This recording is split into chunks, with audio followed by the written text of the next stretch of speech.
Local talk. Ponnuru MLA Dhulipalla Narendra Kumar బలహీనతకు సంబంధించిన అంశాలను చూద్దాం.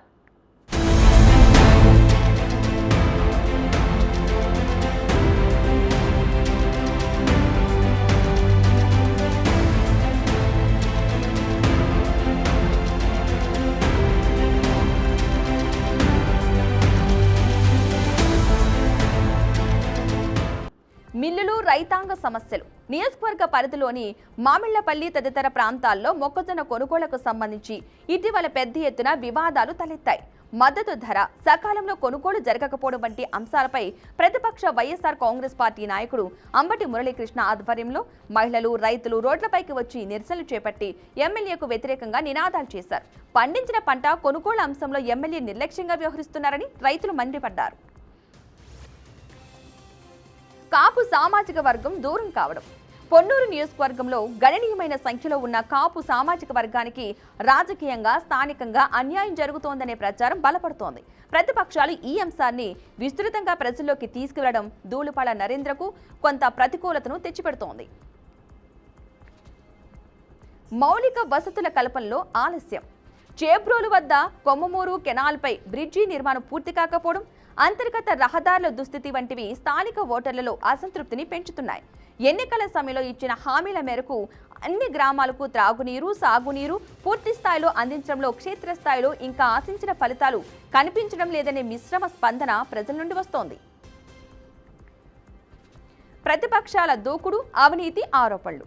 నియోజకవర్గంలో ల్యాండ్ కన్వర్షన్లు, రియల్ ఎస్టేట్ వెంచర్ల అనుమతుల్లో అక్రమాలు జరుగుతున్నాయని ప్రచారం జరుగుతోంది. సంగం డైరీ వివాదం. దూళుపాల నరేంద్ర కుమార్ చైర్మన్ గా ఉన్న సంగం డైరీలో గతంలో జరిగిన అక్రమాల ఆరోపణలు, ఏసీబీ అరెస్టులపై ప్రతిపక్షాలు నిలదీస్తూనే ఉన్నాయి. కూటమిలో అంతర్గత విభేదాలు. నియోజకవర్గంలో క్షేత్రస్థాయిలో స్థానిక పనుల కేటాయింపులు, ప్రాధాన్యతల విషయంలో జనసేన, బీజేపీ నాయకులతో పూర్తి సమన్వయం లేదనే టాక్ ఉంది. సుదీర్ఘకాలం పార్టీని నమ్ముకున్న కొందరు లోకల్ టీడీపీ ద్వితీయ శ్రేణి నాయకులకు ఆశించిన గుర్తింపు దక్కకపోవడంతో వారిలో అంతర్గత అసంతృప్తి పెరిగిందని కార్యకర్తలు చెబుతున్నారు. దళిత ఓటర్లలో అసంతృప్తి. నియోజకవర్గంలో ఒక దళిత నాయకుడిపై జరిగిన దాడి ఉదంతం రాజకీయంగా పెద్ద దుమారం రేపింది.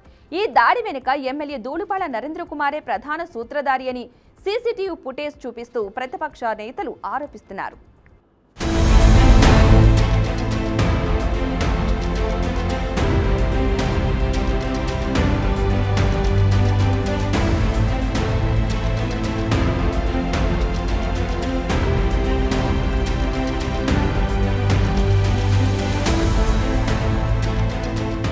గ్రౌండ్ లెవెల్లో మేం తెలుసుకున్న ఈ అంశాలు మీకు యుద్ధానికి ముందుకు మోగే ఒక సైరన్ లాంటిది.